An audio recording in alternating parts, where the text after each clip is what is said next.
What's up, guys? Today we're in Istanbul and we have a friend. In today's video we're going to be showing you around Karakoy, or as I like to call it, Cat-Ekoy.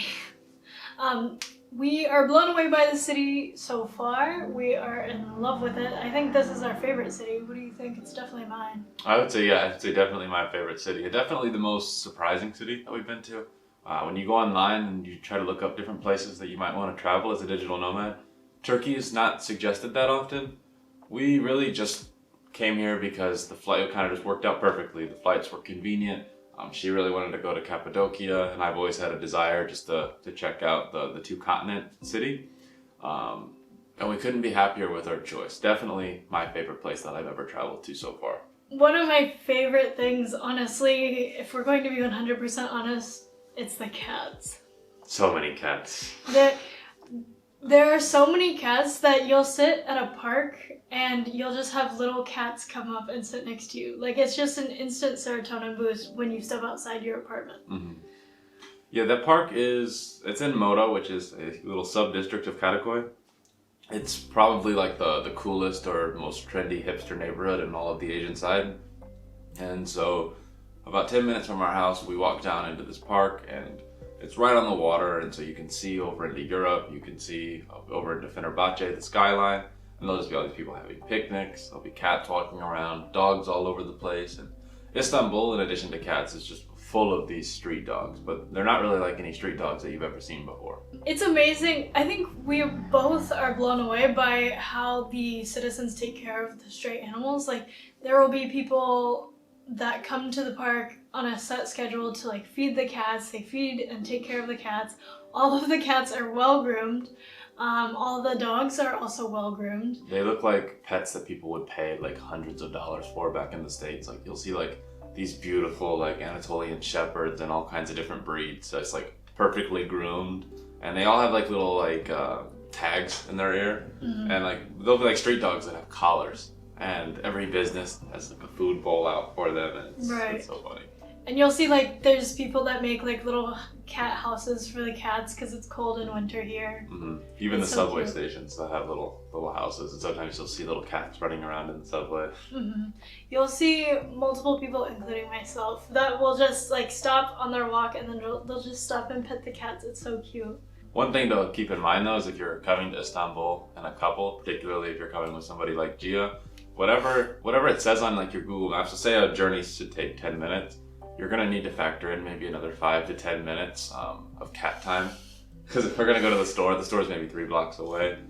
It could take 30 minutes because if there's a cat, she will pet it. Speaking of walking, that's one of our favorite pastimes here in Istanbul. We have been spending a lot of time just walking around the city. There's so much to do and so much to see. Every new street is just something completely new that we haven't seen before.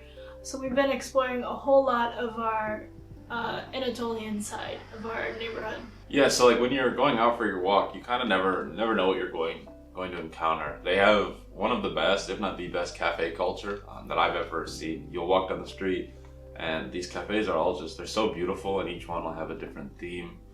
The menus at each cafe are like 3 pages long. They have like Spanish coffees, Italian espresso, Portuguese espresso, Ristrata, Cubans, like everything that you could imagine coffee-wise they have, as well as the best teas that I think either of us have ever had. Wouldn't you agree? Yes, you can't forget about the Turkish coffee and the Turkish chai. Yeah, the Turkish chai, it's completely unlike any chai that you've had, especially if you're from the States where you're used to like the spiced tea latte with like milk. Yeah, it's nothing like that at all. It's just a black tea. I think chai just means tea in Turkish. C-A-Y it's spelled if you're ever here. And they serve it to you in these like really weird like cylindrical glasses. They almost look like those little chemistry things that you'd use in high school. They look so cool. They're kind of the worst. They're beautiful, but they're kind of the worst cups ever for hot tea. You grab them and they're like steaming hot. There's no handle, but the tea is delicious. You just put a little bit of sugar in, and it's the best. Like 10 to 30 lira, depending on where you're at, and it's amazing. Outside of tea and coffee, we've found that the food is one of the best food abroad that we've had. Every restaurant that we've been to has had very, very delicious food. You certainly get a lot for what you order. Whereas, like, we just left Asia, so, like, Asia gives, I feel like, fairly small portions. What would you say? Yeah, I would say that Asian portions are pretty small, except for soup for whatever reason. Like Soup is huge, it's yeah. like this big. They'll give you like a watermelon-sized bowl if you get pho, but like you get like an order of chicken. You're lucky to get more than 4 pieces, I would say, in Asia. Here, you get just crazy amounts. Some of our favorite foods that we've had so far, we definitely have broken into the Turkish delights. We got a huge box and we've eaten it in 1 week. Yeah, we got them and we were like, oh, this will last us for the whole 3 months. It lasted maybe a week, maybe a week and a half. The sweets are phenomenal here. Every bakery that you pass by, the foods look amazing. The pastries, the cookies. So beautiful. Everything is so beautiful. And that's something that we really didn't have in Asia a whole bunch. So we've been like indulging on like all the bread, all of the pastries and stuff. Another thing that you can't miss when you're out in Istanbul is to try the pide. Pide, it's kind of like a pizza calzone, like sub sandwich situation. And so they take like a pizza crust, they make it like a big oval. They put all your toppings inside of it and they fold over the edges slightly, but it's not closed fully. And it's fantastic. I think it's definitely my favorite like entree to have here. Istanbul is one of the best places to get meat as well. So we've gotten plenty of huge meat platters for the price of like 1 entree, and they give you a variety of different meats. That's one thing that Istanbul is famous for, and I guess Turkey in general. They're famous for like their skewers. They're famous for their Doner. Like lamb, pretty much any meat that you want except for pork, you can get here, and it's just incredible quality, huge portions. I think that leads well into another major point that we wanted to make about living in Istanbul, and it's the accessibility of great high quality groceries and produce. In Asia, the food is very, very affordable, and you can really effortlessly afford to grab every meal to your house. But I don't know, it's not like the healthiest or the best way to live, in my opinion. You kind of start to feel lethargic, constantly eating takeaway and having fried foods for every meal. And so it's really nice here. We can go walk maybe 2-3 blocks and get some fresh oranges, some fresh bananas, whatever we really want, and cook these really delicious fresh meals. And I don't know, I just think on a day-to-day basis, I feel a lot healthier here than I did in Southeast Asia. And granted, a lot of that is because we work American hours, and in Asia that means that we were up all night. And here it's, I think, like 6 hours, 7 hours ahead. So that is a major contributing factor. But if you're working American hours, we would very highly recommend coming out to Istanbul. The transportation is phenomenal here. We use the Move It app, and you can actually type in like a location that you want to go to, and then it will tell you the bus number and when it's going to come to that stop, what stop you need to go to, how long it will take to get to your place. And it's very, very useful. It's extremely accurate.